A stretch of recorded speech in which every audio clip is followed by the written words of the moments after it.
ئەگەر تۆ یەک کەسی یاخود خێزانێکی گەورە ئەم ئۆفەرە تایبەتە بە ئێوە شاری دایک ئۆفەرێک ڕادەگەێنێت کە هەرگیز ڕای نەگەیاندووە باشترین کاتە بۆ کڕینی شوقەیەک لە سێکوچکەی بابان بە تایبەت لە باڵەخانەی کوردی وەرن باوەڕن سێریکەین بزانین چییە.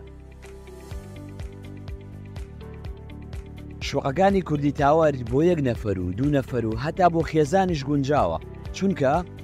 کوردی تاوەر بە 6 ڕوبەری جیاواز بەردەستە کە لە 90 مەترەوە دەست پێ دەکات. ئەتانەوێ بزانن نرخی یەکەکان لە چەنەوە دەست پێ دەکات نرخی شوقەکان لە 7 وەرەقەوە دەست پێەکات. ئەی باشە بێ پێشەشی و قیسی ماگانەی شۆم بێ وەرە باوەش بێ بڵم پێشەشی لە 125 گەڵاوە دەست پێکات چا قیسی ماگانەی گونجاوەتەن ها 350 دلار ئەمەی کە باسمان کرد بە بێ دەفعات پێویست ناکات لەگەڵ هەیکەل لەگەڵ گەشتکار لەگەڵ دەرگا و پەنجەرە پارەبەی هەتا کاتی کلیل. ئەم ئۆفەرە کاتیە بۆیە پەلە بکە سەردانی بەشی فرۆشتن کە لە ناو شاری دایک بەرامبەر چاویلان